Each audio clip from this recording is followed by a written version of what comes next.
When was the last time you walked into a church and heard a sermon on why the Bible is true? This is our problem. Our young people want to believe this, but they are not getting answers on why this is true. We tell people they are framing their lives by a lie. We have followed the truth, and the biggest question in our churches today is, why is this the truth? Why have you traded your life for what Genesis 1 to 12 says here and the rest of it? If this is true, then we better tell our young people why it is true, because they can't go into their colleges and universities and just say the Bible says. We tell them they are living by a lie, and we tell them we are living by the truth, and they want to know who says so. The biggest failure we are doing as Christian leaders today to our young people is we have not taught them how to defend this. That is the failure of the apologetic movement over the last 20, 30 years. We've not told them why this is true. You know, it's saddening and shocking to many Christians to understand that the church has lost much of its influence in today's culture. The church, which stood for so long as the shaper of Western civilization, has given way to secularism and sensuality in the quest to win the hearts and minds of Western people. Welcome to Let My People Think, the weekly program featuring Christian apologist and teacher RAVI ZECHARIAS. Now, in case you're new to the program, RAVI is an international apologist and teacher whose work takes him to locations all over the world where he seeks to reach out to skeptics and to help strengthen the faith of Christian believers. Now, what has happened to weaken the church in its mission? According to Dr. Zacharias, the answer lies in part in the church's conformity to the cultural values of materialism and secular living. So how will the church respond to the call of the human heart, which desires so much more than increasing possessions and greater earthly power? Here's Ravi with part 3 of his message, The Mystery of Evil and the Miracle of Life. Let me tell you a beautiful story that I've included in the book I've just written, and every time I thought of it and I wrote it, just moved me to tears. Only God is big enough to give us such beautiful little stories. I think it is a Billy Graham teammate when I heard this story. I could be wrong, but I know it's a true story. Many years ago, during the Cold War, one of their members was in Romania, and he was walking sort of huddled up, bundled up with his coat tightly clinging to him. It was a blistery day. But one Romanian amidst the many, one of them was walking by, hands in his pockets and whistling a tune. He wondered how this fellow could whistle in that cold. And then he paused and listened. He was whistling a hymn. The great physician now is here, the sympathizing Jesus. He said, I ran after him. And I looked at him and I said, do you know Christ? And the fellow shrugged his shoulders. He couldn't talk English. He didn't know what to do. And then he decided to whistle the hymn. The fellow's eyes just lit up. His face just beamed. He whistled the melody with him. They hugged one another, pointed towards the heavens, embraced, and touched their hearts and walked on the way. 2 worlds were bridged, because at this point, even a tune resounded the words of what they knew was real deep in their hearts, the mystery of worship. The world doesn't know how to deal with this. If that's what a stranger can do for you, just the lines of a hymn, and you wrap your arms around a total stranger, what does it do when you learn to worship God Himself, who brings the divergent areas of your lives and makes it into a composite whole? It is God and the worship of the living God who brings meaning into your life. Outside of it, all these fanciful things we live for just end up ultimately being burned into rubble. The most precious thing I still experience in my life are the moments where I can walk away and just know my heart has been touched because a bridge has been created. So first is the mystery of evil. Existentially, the secularist doesn't know what to do with it. Secondly is the marvel of worship. Thirdly and quickly, the mastery of the human will. That's where the collision really takes place. In a recent issue of Newsweek magazine, there's an article on Ted Turner. It's a fine article. You know, the man has to be a genius. He has to be immensely capable for a man to have gained so many successes one after another. He has to be farsighted. But it is interesting what this article says. He says in this article, I don't want any money anymore, his friend says. He says what Turner wants is more power. What he wants is more power. He says, I want to know what being really big is like. The article ends with says, nothing is going to be big enough for Ted Turner. I couldn't help but think of what happened to Alexander the Great. You know how when he died, he was in Babylon, and when his wife was soundly asleep, he was so ill, I think he was in his 20s, crawled out of the bed and crawled over to a nearby river. He was hoping to drown himself and didn't know enough that his body could sooner or later be spotted, but he hoped if he would drown and disappear, they would all think he really was a god. But as one Greek philosopher says, the problem with Alexander was he was his own worst rival. Nothing would satisfy him. Nothing would satisfy Turner with power. Nothing ultimately will satisfy you or me. Can I give a personal illustration here? I'll be very careful. Always like to be careful with my family so that I don't say anything to you about them that they don't want me to say to you. So let me just say it as quickly as I can, because one of the reasons I think God puts children into our lives, which we forget, is to teach us. We think we're here to teach them. And I don't mean that in any trivial sense. My kids have taught me more than I think I will ever teach them. When we were in Singapore, my son, who has a sense of humor that I think he's got from me, I phoned him and I said, Nate said, "All right, Dad, having a great time, are you? You know, while we're suffering here in school, gone to school every day. Mommy and you having a wonderful time." I know. So I thought I'd pull his leg. I said, "No, son, we're here in a meager place." I said, "I've been fasting for the last 7 days. It's all been prayer and fasting and Bible study for me from 7 in the morning till 9 at night. No food, nothing. It's bread and water type thing. It's all fasting and prayer." Yeah, Dad. Next day I phoned him at night. "How are you doing, son?" He said, "Dad, I decided not to go to school." "You know, fasting and prayer," he said.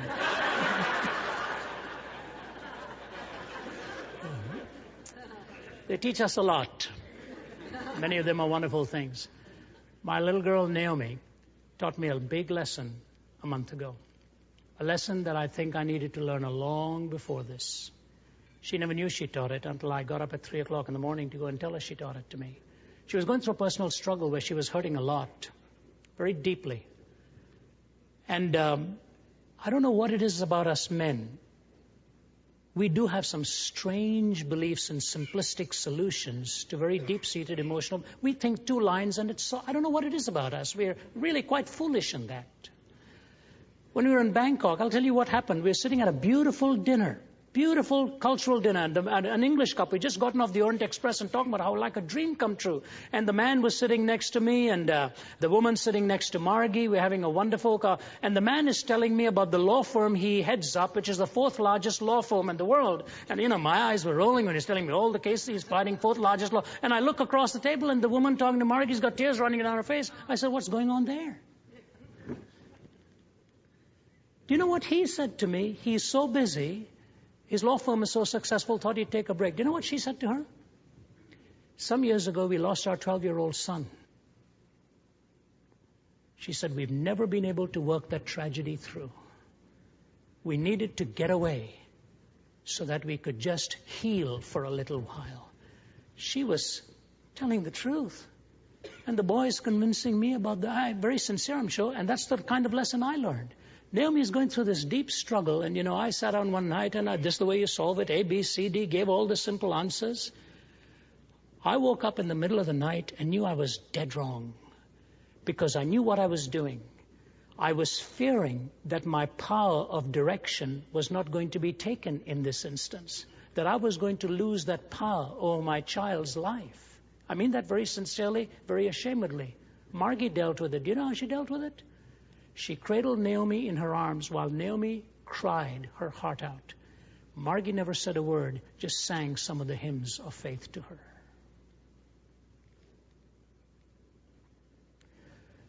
Where did the power come from? From me, it was coming from myself. I was losing something I didn't want to lose. From her, it came from the power of a relationship that could tie into a greater truth than just us. I got up at 3 in the morning and I went by her bedside and I wept and I asked her forgiveness. This is where our worlds collide. They collide with the mastery of our wills. And I challenge you, brethren, take that will and turn it over to Him. The world resists Him, even though they cannot explain reality. It's the power that is so great within them. And I just say to you, The disciples fought over it. Can you imagine? Jesus had just been transfigured. Then he came down and cast out a demon from a little boy. And these boys are arguing who's going to be greatest in the kingdom. The very passage, Mark 9. He's just been transfigured. What glory!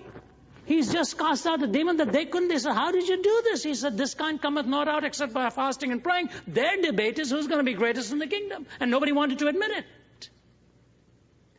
If you really want to be understanding of what mastery is, turn the life over to the Grand Master himself. Robert Jeffrey, the great Canadian missionary, I've got some of his books. He was fluent in Chinese, and the New York Standard Oil Company wanted to send Robert Jeffrey. By the way, he was heir to the great Canadian newspaper, the Toronto Globe and Mail, still very much a powerful newspaper there. Robert Jeffrey was heir to that. Standard Oil Company offered him a job to go to China for the Standard Oil Company of New York. They offered him a huge salary. He said, no, thank you. They doubled the salary. No, thank you. They finally sent him a message, Jeffrey, at any cost. He replied in one line, your salary is big, your job is too small.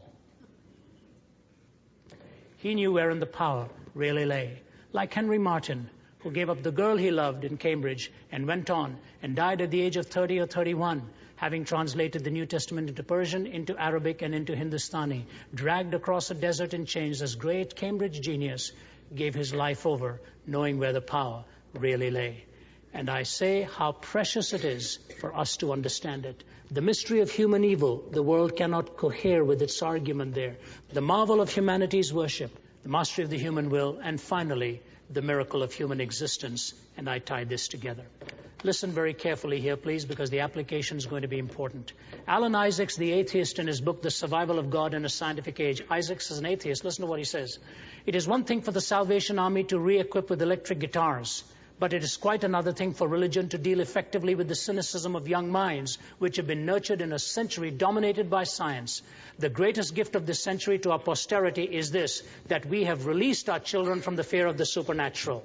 The concept of God is still available for those who need it, but those who do not have no longer to be ashamed or afraid. So what place, he asks, if religion should have any in our culture? The greatest gift of this century to our posterity is that we have released our children from the fear of the supernatural. The atheist says that. How do we deal with this whole thing? I say to you that the fact of the matter is that in human existence itself, we do one simple thing that can so easily get us sidetracked. Please listen to me now. We as Christians overestimate the value of a miracle. Most skeptics underestimate the value of a miracle. Why is it in the times of Moses there were so many miracles and so many still didn't believe? Why in the time of Elijah so many miracles, so many still didn't believe? In the time of Jesus' birth, so many miracles, still so many didn't believe. Judas walks with Jesus for all those years and sees miracle after miracle, and still he didn't believe. Elisha's servant watches 16 miracles performed one after another, and he still didn't believe. You see, if the heart is determined to follow its own way, a miracle alone is not going to satisfy. And yet, the miracle that the world is looking for, I believe, is not the miracle from out there, but in the loneliness of a breakdown in the existential experience, where wickedness cannot be explained, where the hunger for worship keeps going further and seeking some answer, where the will seems to constantly be colliding with other wills. There is a miracle this world is looking for. Do you know what that miracle is? It's what Justin Hayward in the Moody Blues sang years ago. He says this, why do we never get an answer when we are knocking at the door with 1,000 million questions about hate and death and war? Because when we stop and look around us, there's nothing that we need in a world of persecution that is whirling in its greed. Why do we never get an answer when we're knocking at the door? And then the chorus goes, I'm looking for someone to change my life. I'm looking for a miracle in my life. What the world is looking for is not so much just an answer of origins. The world is looking for something that'll change that enslavement within. And ladies and gentlemen, because existentially their lives are broken, And existentially, Christ brings such restoration. He brings that subjective experience because objectively His word is true. And that is the sequence it must always be. The truth is objectively true, appropriated subjectively. If it's only a subjective truth with no objective corroboration, there's no way of proving it true or false. This is true on the inside because it is true on the outside. And God can bring a miracle in your life and mine. As a teenager, my family members are here, they will tell you, I had very little to live for. Failure marked my life. Failure punctuated my life. I was possibly the biggest failure in our family. And I had it said to me in many different ways. And it was true. It was absolutely true. But then I found a miracle in my life when the Lord met me at the darkest moments of despair and transformed me. And I say this to you, all over the globe I go, and I see transformed lives. I see people who sought for that miracle and found it. And if this whole idea of evil, the search for worship, the conflict of wills, and the search for a miracle in human existence continues, how then can the church respond? Number one, please follow me. I think this is very pivotal. You don't see these things written too many places, but the more you pursue the scriptures, you see why it is so. When Adam and Eve sinned, they were expelled from the garden. There was an eastward move. But the door from the east was shut with the angelic beings guarding it. They were kicked out eastward. When Cain killed his brother, Abel, he went into the land of Nod, eastward. When the men were building the Tower of Babel, they were moving east towards Shinar. When Lot and Abraham stood and surveyed the topography before them, and Abraham said, you make the first choice where you want to go. The Bible says he chose and moved towards the east, the cities of men. Abraham was the first one to move west. And when he turned and moved west, you know what the Lord said to him? I'll give you everything. All that is north, all that is south, all that is east, all that is west. Are you as a Christian, while the world goes east, are you willing to go west? Are you willing to take that stand that is completely and radically different to anything else the world would consider plausible? Psychologist Paul Witz quotes a philosopher who says this, painful words. Today religionists wonder why youth has abandoned the churches, not wanting to realize that it is precisely because organized religion openly subscribed to a commercial industrial hero system that is almost openly defunct. It so obviously denies reality and banishes sacredness with bureaucratic dedication. Men are treated as things and the world is pulled down to their size. The churches subscribe to this empty heroics of possession, display, and manipulation. I think that today Christianity is in trouble, not because its beliefs are dead, but because it does not offer its ideal of heroic sainthood as an immediate personal one to be lived by believers. In a perverse way, the churches have turned their backs both on the miraculousness of creation and on the need to do something heroic in this world. Can you and I pray for God's blessing on our children, that He will make heroes out of them in His sight? A heroic alternative to the eastward move of the world. True saintliness. Can we be full people, weighty people in the eyes of God, as it were? That's what the word glory means, weightedness. There's not a hollowness, there's something fulfilling. Will the church be willing to move west while the rest of the world is moving east? And I mean that in the figurative sense, be in contradistinction, in clear, stark contrast to what the world lives by. And lastly, I say this, is it possible, and I thought deeply, so you have to bear with me, please don't condemn me for this. I thought of this long and hard, very long and hard, and if I'm mistaken, forgive me. But you know, if the world wants to believe a noble lie, and we believe that this is the truth, and this is the word that defines reality, there is only one question left for you and me to answer in this apologetic conflict. Why do we believe this to be true? When was the last time you walked into a church and heard a sermon on why the Bible is true? This is our problem. Our young people want to believe this, but they are not getting answers on why this is true. We tell people they are framing their lives by a lie. We have followed the truth. And the biggest question in our churches today is, why is this the truth? Why have you traded your life for what Genesis 1 to 12 says here and the rest of it? If this is true, then we better tell our young people why it is true, because they can't go into their colleges and university and just say the Bible says. We tell them they are living by a lie, and we tell them we are living by the truth, and they want to know who says so.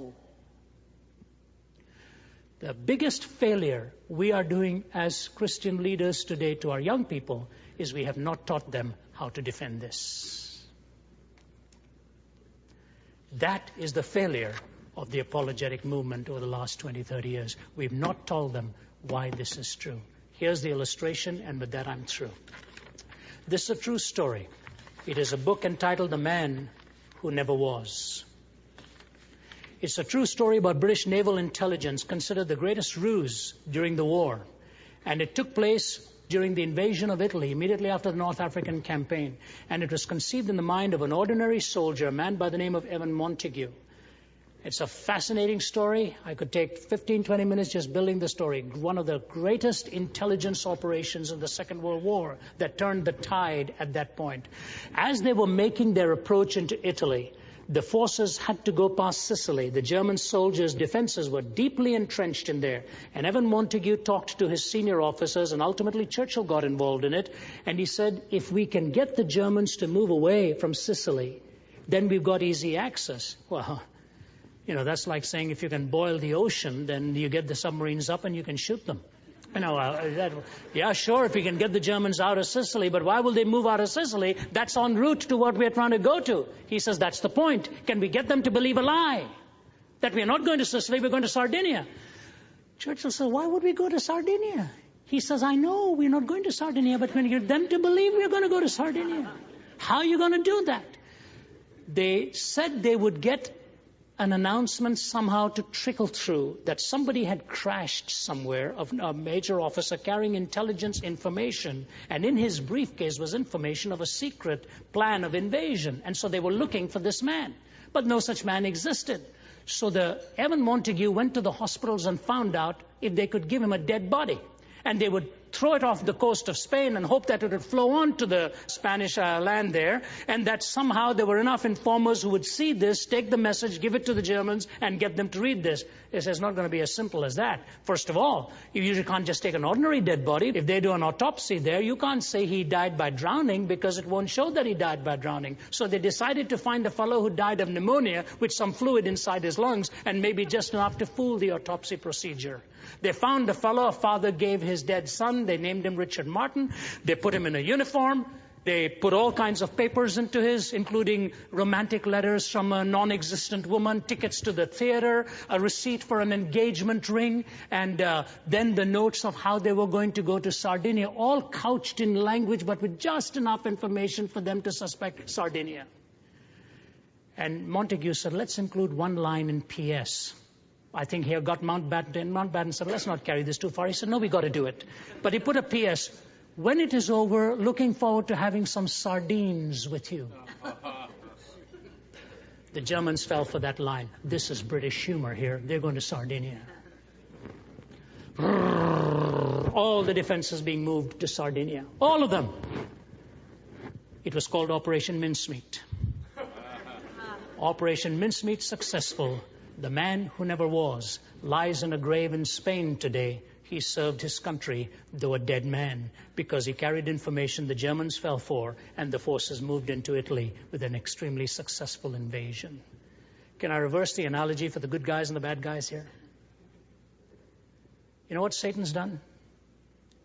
He's got us to move our forces, fighting battles in certain areas, and we've left this unguarded. Battling out many social issues as good as they are, but nobody knows how to defend this anymore. If we want to call this world's lie a lie, we're going to have to demonstrate it with the truth and defend the truth, because the mystery of iniquity is there. The marvel and the hunger of worship is there. the miracle of existence itself, and the mastery of the will. In this existential struggle, God's word is true. Let us do this generation a favor by defending this, because the word of God conforms to reality, and our lives must conform to reality too. May God bless you, and I trust his word will become true in your life. If you don't know him here, I hope you'll find his definition of reality. If you do know him, let us live for the truth. Well, if the gospel is true, if God has truly intervened in our earthly struggle and come to rescue us from evil, then what kind of influence should he have in how we live our lives? Well, the same Jesus Christ who gave his life to rescue us from our own self-destruction also gives us new life that we may walk in his righteousness. If the church is to regain its cultural influence, Christians must learn to reject the modern cultural values of materialism and secularism and choose instead to abide in the life and truth of Jesus Christ. Well, Ravi's message today, entitled The Mystery of Evil and the Miracle of Life, is available on CD, cassette, and videotape. When ordering, ask for CD or cassette number 153. The number for the videotape is VT17. Again, that's CD or cassette number 153 and videotape number VT17. The title of the message again is The Mystery of Evil and the Miracle of Life. We'd also like to let you know about a new book that Ravi has written entitled Recapture the Wonder. In this book, Ravi asks, how does one take the emotional high points and successfully balance them with the sharp edges of sorrow that are also a part of life? We find in it the sweetness of that knowledge to capture that truth and recapture the wonder as our Creator intended. Now, there are a few different ways to reach us at RZIM. You can visit our website at rzim.org, where you can learn more about Ravi's ministry, read insightful articles, and visit the online store. That website again is rzim.org. You can also call us, and our order line is available 24 hours a day at 1-800-448-6766. That's 1-800-448-6766. Now, if you prefer to write, address your letter to RZIM, Post Office Box 921-939, Norcross, Georgia 30010. That's RZIM, Post Office Box 921-939, Norcross, Georgia 30010. If you listen in Canada, that address is 50 Gervais Drive, Suite 315, Toronto, Ontario, M3C 1Z3. The Canadian address once again is 50 Gervais Drive, and Gervais is spelled Gervais, 50 Gervais Drive, Suite 315, Toronto, Ontario, M3C 1Z3. Please be sure to give us the call letters of the station when you contact us. That helps us to better evaluate the effectiveness of the program. Let My People Think is a listener-supported radio ministry and a production of RAVI Zecharias International Ministries of Atlanta, Georgia.